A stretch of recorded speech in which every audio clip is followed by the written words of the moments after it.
የ1000 ብር ጊቫዌይ ለእናንተ ለቤተሰቦቻችን። በዛሬው ቪዲዮ ለየት ባለ መልኩ እናንተን 1000 ብር ተሸላሚ የሚያደርግ ጊቫዌይን ይዘን የመጣነው። በዚህ ቪዲዮ መጨረሻ ላይ አንድ ጥያቄን አቀርብላችኋለሁ። ያንን ጥያቄ በትክክል በኮሜንት መስጫው ላይ ለሚገምቱ ቤተሰቦቻችን ራንደምሊ እንመርጥና እድለኛ የሆነውን ሰው 1000 ብር እንሸልማለን ማለት ነው። ስለዚህ የዚህ ሽልማት ተሳታፊ ለመሆን ይሄንን ቪዲዮ የግድ እስከ መጨረሻው በንቃት መከታተል አለባችሁ ማለት ነው።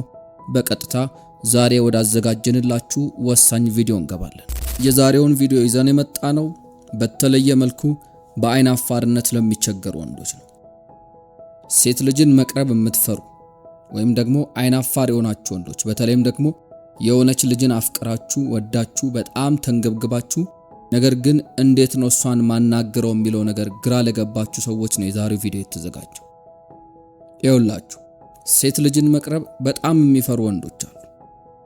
ወንድ ጓደኛቸው ጋር በጣም ጥሩ ግንኙነት አላቸው። ወንድ ሲቀርቡም በጣም ደስ በሚል ሁኔታ ነው። ነገር ግን ሴት ጋር ሲደርሱ ይሄ አቅማቸው ይከዳቸዋል። በዚህም የተነሳ ደግሞ ብዙ ጉዳት ይደርስባቸዋል። የፍቅር ግንኙነታቸው ስኬታማ አይሆንም፣ ወይም ደግሞ የፍቅር ግንኙነትም ሳይኖራቸው ረጅም ጊዜያትን ያሳልፋሉ። ኢቭን ሳያገቡ 50 እና 60 ዓመትም ሊቆዩ ይችላሉ። በዚህ መንገድ ብዙ ወንዶች ነው የሚያልፉት። ሌላው ቀርቶ መቅረብ እየፈለጉ እየወደዱ እንኳን ይጎዳሉ።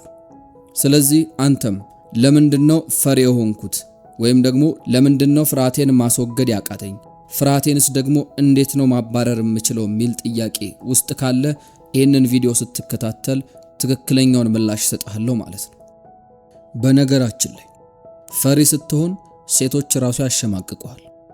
አንተ የሆነ ፍርሃትህን፣ የሆነ የቤት ልጅነትህን፣ ጨዋነትህን ምናምን አይተው አንዳንድ ሴቶች ሊያጠቁ ሊያሸማቅቁ ይሞክራሉ። ዛሬ ግን እኔ ፈሪ መሆን እንደሌለብህ አስረግጬ እነግርሃለሁ። ፈሪ መሆን ማልችለው እንዴት ነው ብለህ ከጠየቅከኝ ደግሞ ፍርሃትህን የምታስወግድባቸውን ወሳኝ የምላቸውን መንገዶች ቀጥዬ እነግርሃለሁ።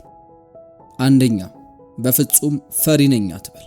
ሁልጊዜም ለራሳችን የምንነግረው ነገር መልሶ ራሳችንን ይቆጣጠረናል። ለምሳሌ አእምሯችን ላይ መደጋገም የሌለብን አንድ ነገር አለ። ሁልጊዜም እኛ ጅል እንደሆንን ሞኝ እንደሆንን በፍጹም ለራሳችን መንገር የለብን። ፈሪነትን ለራስህ አትድገምለት። አይደለም ሰው እንዲያቀብ ቀርቶ ይቅርና ለራስህ መናገር የለብን። ለምን ለራስህ ትነግረዋለህ? ለራስህ መደጋገም የለብን። በነገራችን ላይ የሆነ ነገርን ለሰው ከመናገር ይልቅ ለራሳችን ስንነግረው ነው ጉዳት የሚያመጣው።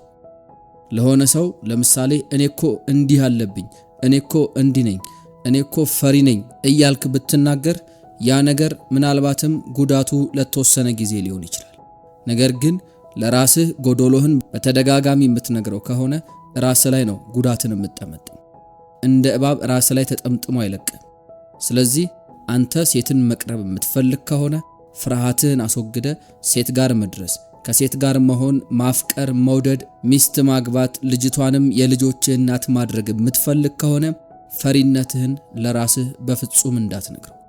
እኔኮ ፈሪ ነኝ ብለህ ለራስህ አትድገምለት።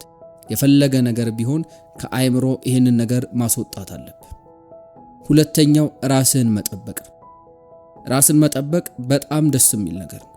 ታዲያ ያንን የምታደርገው ባለህ ነገር ነው። ታዲያ ይሄንን ስል 20 እና 30 ሺህ ብር እያወጣህ የሆነ ነገርን ለራስህ መግዛት ላይሆን ይችላል። ነገር ግን በቀላሉ ንጽህናን ጠብቅ። በነገራችን ላይ ሴትም ብትሆን እኮ ንጹህ ካልሆንክ ወደ አንተ መቅረብ ራሱ ያስጠላታል። ሴትም መቅረብ ትፈልጋለህ፣ በንጽህናም ራስህን ትወቅሷለህ። እኔ እኮ ንጹህ አይደለሁም ትለዋለህ። የሌላ ሰውን አለባበስና የሌላ ሰው ህይወትን ታወዳድራለህ። አንተ መሆን እንዴት ያቅታል? ይሄን ንጹህ መሆን እኮ አያቅትም። ውሃ ለሁሉም የተሰጠ ነገር ነው።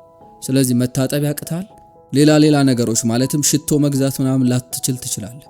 ነገር ግን ባለህ ነገር ጽድት ጥንቅቅ ብለህ መቅረብ ትችላለህ። እንግዲህ ልብስ መግዛት ላይ ተጠበቅብህ ይችላል።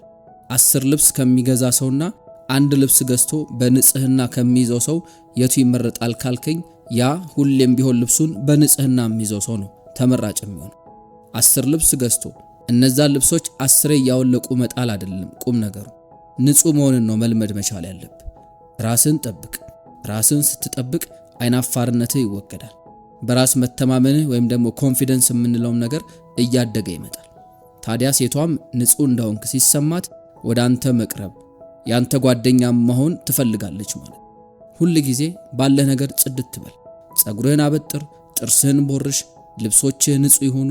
ያኔ ሴት ለመቅረብ እንደ አይናፋርነት የተጋረደብህ ነገር በሙሉ ካንተ ይወገዳል። ሶስተኛ ራስህን እንዳታሳንሰው። ይኸውልህ ማንም ከማንም አይበልጥም። ፈጣሪ ሲፈጥረን ሁላችንንም እኩል አድርጎ ነው የፈጠረን። ልዩነቱ አንድ ነው፣ እሱም ደግሞ ወንድና ሴት መባሉ ብቻ ነው። ከዛ ውጪ ሁሉም ሰው ወደዚች ምድር ሲመጣ እኩል እድል፣ እኩል ተስፋን ነው ይዞ የሚመጣው። አንተ ከማንም አትበልጥም፣ ደግሞም ከማንም አታንስም። ስለዚህ ሁል ጊዜ ከሰዎች ጋር ራስን አታወዳድር፣ ከሰዎች ጋር አትፎካከር። አንተ በቃ አንተ ነህ። ስለዚህ በአንተነትህ ነው ራስህን ሆነ መገኘት ያለብህ እንጂ ሁል ጊዜ ከሰው በታች ነኝ እያልክ ማለቃቀስ አይጠበቅብህ። ለምሳሌ ጓደኛ የሆነች ቆንጆ ሴትን ሲጠብስ ስታይ ወይኔ እኔ እኮ ከሷ አንሳለሁ ብለህ እንዳታስብ፣ በፍጹም አታንስም። ያንን ለምን መሰለ የምታስበው? አይናፋር ስለሆንክ ነው። አይናፋርነት ደግሞ በፍጹም ከሰውነት በታች ሊያሳንስ አይገባም። ጠንካራና ጀግና እንዲሁም ደግሞ ደፋር መሆን መቻል አለብህ። ስለዚህ ሶስተኛውና ወሳኙ ነገር ራስህን በፍጹም አሳንሰህ አለመመልከት የምንለው ነው። ቀጣዩና አራተኛው ደግሞ ጥንካሬ ላይ አተኩር። ሁል ጊዜ የብዙዎቻችን ችግር ምን መሰለ? ደካማ ጎናችን ላይ ነው የምናተኩረው። ደካማ ጎናችን ላይ ሳይሆን ሁል ጊዜም ቢሆን ማድረግ የሚኖርብን ምንድነው ያለን ጠንካራ ጎን የሚለው ላይ ነው ማተኮር መቻል ያለብን። ለምሳሌ አንድ ሰው በጣም በትምህርት ጎበዝ ሊሆን ይችላል፣ ሰነፍም ሊሆን ይችላል። በትምህርትህ ሰነፍ ነህ ማለት ግን በሌላው ነገር በሙሉ ደካማ ነህ ወይም ደግሞ ሰነፍ ነህ ማለት አይደለም። በሌላ የህይወት መስመር ስኬታማ የምትሆን ሰው ነህ ማለት ነው። በሌላ ህይወት ጀግና ወንድ ነህ፣ በሌላኛው ህይወት ጠንካራ ነህ ማለት ነው። ለምሳሌ ከ10ኛ ክፍል ወድቀሃል እንበል። ከዛ ጓደኛ ወደ 12 ካለፈ ወይም ደግሞ ዩኒቨርሲቲ ገብቷል እንበል። አንተ ዩኒቨርሲቲ መግባት አልቻልክም። ስለዚህ ለምንድነው ዩኒቨርሲቲ ያልገባሁት የሚለው ነገር ላይ አይደለም ማተኮር ያለብህ። እዛ ላይ ባተኮርክ ቁጥር ፈሪነት ያድርብሃል። መውደቅን ሁሉ ጊዜ ታስባል። አንተ ዩኒቨርሲቲ ያልገባኸው ያለ ምክንያት አይደለም። ያ የሆነበት አንድ ምክንያት አለ። ፈጣሪ ላንተ ብሎ ያዘጋጀው መስመር አለ። በትምህርት ጎበዝ ባትሆን ሌላ የህይወት አማራጭ አለ፣ ሌላ ጥንካሬ አለ። ምናልባትም ፈጠራ ላይ ጎበዝ ልትሆን ትችላለህ። የሆነ የእጅ ሙያም ላይ ጎበዝ ልትሆን ትችላለህ። ስለዚህ ካጣኸው ነገር ይልቅ ስላለህ ነገር ነው በደንብ ማሰብ ያለብህ። ሰው ሁል ጊዜም ቢሆን ባለው ነገር ላይ ሲጠነክር ለማንም ቦታ አይሰጥም፣ ማንንም ደግሞ አይፈራም። የትም ቦታም ቢሄድ ደግሞ ጀግና ነው። ስለዚህ አንተም ጎበዝ ከሆንክ፣ ራስን የማታሳንስ ከሆነ፣ ጥንካሬህም ላይ የምታተኩር ከሆነ ሴቶችን በመቅረብ ህይወት ምናልባትም ደግሞ ሴቶችን በመንከባከብም ጎበዝ ልትሆን ትችላለህ። ስለዚህ ያንን ነገር ነው ማጠንከር መቻል ያለብህ። አየህ፣ እዛ ነገር ላይ ትኩረት ማድረግ ይሻላል ወይስ ደግሞ አረኔ እኮ ሴት መጀንጀን አልችልም ብለ ደካማ ጎን ላይ ያተኩረ በስንፍና መስመር መመላለስ ነው የሚሻል? መልሱን ላንተ ትቻለሁ። ግን ሁል ጊዜም ቢሆን ጀግናና ጠንካራ ሁን። ከጎደለህ ነገር ይልቅ ያለህ ነገር ላይ አተኩር። ይሄ ነገር ላይ ደካማ ነኝ ከምትል በዚህ ነገር ላይ ደግሞ ጠንካራ ነኝ የሚለው ላይ አስብ። ጥንካሬ ላይ የሚያተኩርን ወንድ ደግሞ ሁሏም ሴት ትፈልጓለች። አንተ ሁል ጊዜም ቢሆን ጠንካራ ነገርን የምትመለከት ከሆነ መጥፎ ነገሮች ከአእምሮህ ይጠፋሉ ማለት ነው። አምስተኛው ለብቻ ማውራትን ተለማመድ። ምን ማለት ነው ለብቻ ማውራት ካልከኝ ደግሞ መስታወት ፊት ቆመ ከራስ ጋር ተነጋገር። ለራስ ጥያቄ ጠይቅ፣ ለራስ መልስ ስጥ። ራስህንም አድንቀው። ውብ እንደሆንክ ለራስ ንገረው። ለምሳሌ ፍቅረኛህን ልታገኛት ሊሆን ይችላል። ታዲያ ወደሷ ከመሄድ በፊት መስታወት ፊት ቆምና ከሷ ጋር ብትሆን ልታወራ የምትችለውን ነገር በሙሉ ተለማመደው። ፍርሃትን እስክታስወግድ ድረስ ይሄንን ነገር መደጋገም ያስፈልጋል። አንዴ ግን ከዛ ከፍርሃት ከተላቀቅክ በኋላ መስታወት ፊት ቆመ ከራስ ጋር መነጋገር እምብዛም አያስፈልግም። ነገር ግን ፍርሃትህን ለመላቀቅ ከደፋርነት ጋር ደግሞ ለመጣበቅ የግድ ራስህን ለብቻ ሆነ ማነጋገርን በተደጋጋሚ መለማመድ ይኖርብሃል ማለት ነው። ወደ ስድስተኛውና ወደ መጨረሻው ነጥባችን ከማምራታችን አስቀድሞ በመግቢያችን ላይ ይዘንላችሁ ወደ መጣነው ወደ 1000 ብር ጊቭአዌይ እንመለስ። በዛሬው ቪዲዮ ቅድም እንደጠቀስኩላችሁ ለአንድ እድለኛ ሰው 1000 ብር የሚሸለምበትን ጥያቄ ወደ እናንተ እናቀርባለን ማለት ነው። ይሄንን ጥያቄ በኮሜንት ላይ በትክክል ለመለሱ ቤተሰቦቻችን ራንደምሊ መርጠን ለአንዱ ሰው 1000 ብር እንሸልማለን ማለት ነው። ጥያቄው በጣም ቀላል ነው። በዚህ ቪዲዮ እስካሁን ድረስ አይናፋርነትን ለማስወገድና ከሴቶችም ጋር የበለጠ ተግባቢ ለመሆን ይረዳሉ በማለት ከጠቀስናቸው 5 ጉዳዮች መካከል 4ቱን በፍጥነት ኮሜንት መስጫው ላይ ጻፉልን። እኛም መልሱን በትክክል ከመለሱ ቤተሰቦቻችን መካከል ራንደምሊ አንዱን መርጠን 1000 ብር እንሸልም ይሆናል። አሁን ወደ 6ኛውና ወደ መጨረሻው ወሳኝ ነገር ልውሰድ። ይኸውልህ 6ኛውና የመጨረሻው ጉዳይ ጓደኛን መምረጥ ነው። በዙሪያ ያሉ ሰዎች ባንተ ህይወት የመወሰን እድላቸው በጣም ሰፊ ነው። ለዛም ነው ጓደኛህን ንገረኝና ማንነትህን እነግርሃለሁ የሚባለው። ለምን መሰለ? ሰው ውሎውን ይመስላል። ጓደኛ ስትመርጥ በጣም ጥንቃቄ ማድረግ ይኖርባል።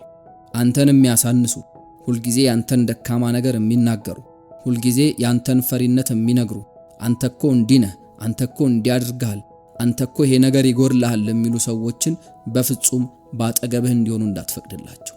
ኢቭን ቤተሰብም ቢሆን ቤተሰብህ በልጅነት አስተዳደግ ተበድለው ሊሆን ይችላል። አንተን ግን በፈሪነት የሆነ ድብቅ አድርገው ማሳድገው ሊሆን ይችላል። ምናልባትም እነሱ ጠቀምንህም ብለው ሊሆን ይችላል ያንን ያደረጉት፣ ነገር ግን በደንብ እየጎዱ ነው። ስለዚህ ጓደኛህን ምረጥ። በዙሪያ ያሉ ሰዎች እነማን ናቸው የሚለውን በትክክለኛው መንገድ ለይተህ ነው ማቅረብ ያለብህ። አንተን ከፍ የሚያደርጉ ራስህን እንድትጠብቅ የሚያበረታቱ ጋር ነው ጓደኝነትን መመስረት ያለብህ። ሁል ጊዜ ባለባበስህ የሚያሾፍብህ፣ ባነጋገርህ የሚያሾፍብህ፣ ስለ ፈሪነትህ እያነሳ ራስህንም ራሱንም ዝቅ የሚያደርግ ጓደኛን በፍጹም አጠገብህ እንዳታደርግ። ከእንደዚህ አይነት ሰዎች መራቅ ነው ያለብህ። በፍጹም አይጠቅሙም። ስለዚህ ወሳኙ ነገር በዙሪያዬ እነማን ናቸው የሚለውን በትክክል መምረጥ ነው። ቅድም እንዳልኩ አንድ ሰው ማለት በዙሪያው ያሉ የ5 ሰዎች ድምር ውጤት ነው። እነዛ 5 ሰዎች ማን ይሆኑ የሚለውን በትክክል መምረጥ አለብህ ማለት ነው። እንግዲህ ለዛሬ ከ1000 ብር ልዩ ጊቫዌ ጋር አድርጌ ያዘጋጀውልህ ምርጥ ፕሮግራም እስካሁን የተከታተልከውን ይመስል ነበር። በቀጣይ ሌሎች የወንዶች ጉዳይን የተመለከቱ ገራሚ መሰናዶዎችን ይዤ ልመጣለሁ። እስከዛው ቻናሉን ሰብስክራይብ እያደረግክ ቆየኝ። ይመችም።